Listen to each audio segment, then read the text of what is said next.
Good morning, we're at the Corona property. We're going to be completing a repairability test on this back slope, which is south. We have this wind damage shingle we'll perform the repair test on.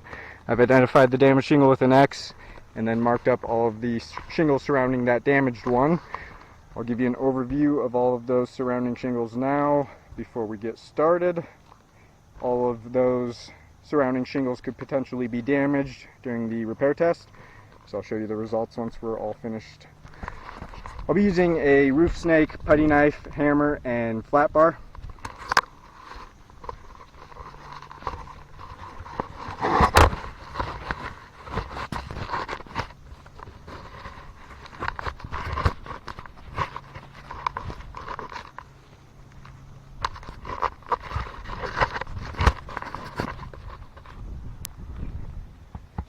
We'll get started with the putty knife. We'll use that to unseal this top shingle here.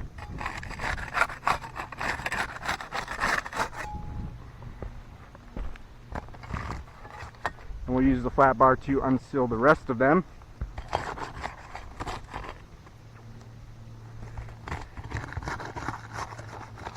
Well, that shingle, that tab there just tore super easily. So these shingles appear to be very brittle.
Looks like a lot of these nails are overdriven or driven in at an angle, so we may have to manipulate the tabs a little bit more than we'd like to for that reason.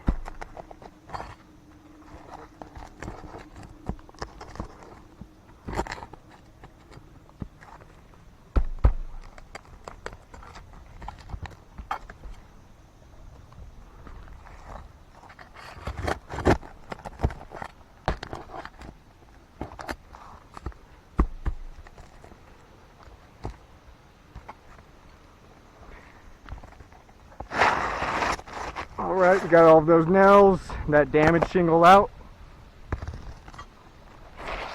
We'll slide this new shingle in, get it all lined up nicely.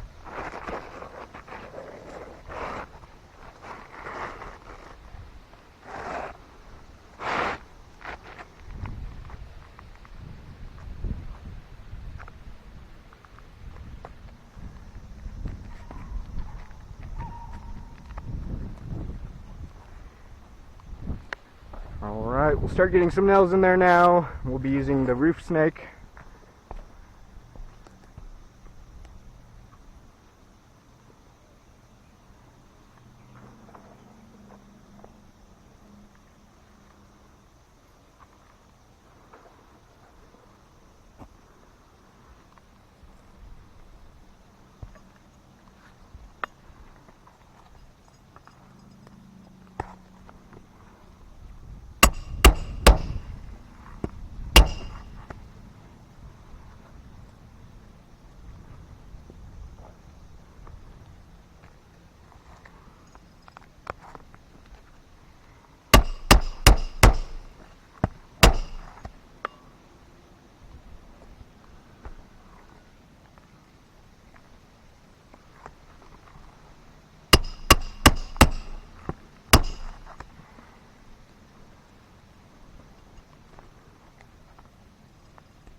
Alright, we're all complete with the repairability test.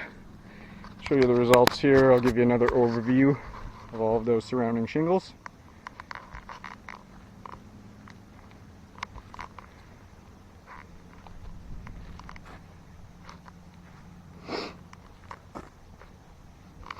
Now I'll give you a closer look at these tabs right above the repair test, the new shingle there. You can see stress fractures to all of those surrounding shingles where the matting broke just from being lifted. These shingles are just too old and brittle. You can't really lift them much at all without breaking that fiberglass matting on there. And that's going to damage the integrity of the shingle and also affect its water shedding capabilities, as the matting is the main component for that. And now that it's broken, it's very weak towards the top there, and it's also going to make the tab more susceptible to damage as well. Stress fracture all across there on this one. And I'll give you a side view of both of these as well. And lifting them, we can see that bend towards the top of the shingle where it bends real easily. Not pliable there, and that's where the broken matting is. Same thing up on this one. Another stress fracture down here.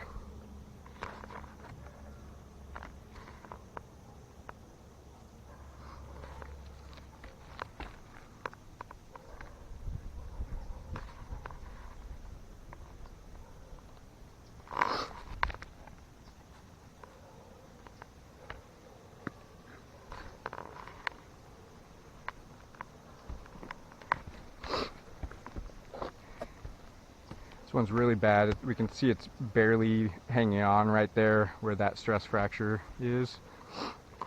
You can see that really easily from the side there as well. Then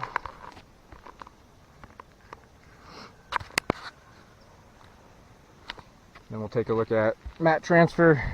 We had quite a bit of it. You can see right there, with some exposed fiberglass showing through the bottom of that tab where those chunks were taken off. Some more mat transfer along this tab. And then this one's real bad. We can see those big chunks that were taken off the bottom of that tab with quite a bit of exposed fiberglass showing through there. So that'll be damaging the integrity as well. As we can see, it's taking chunks out of the bottom of that tab. And it's also going to make it extremely difficult for those shingles to reseal properly once repairs have been made.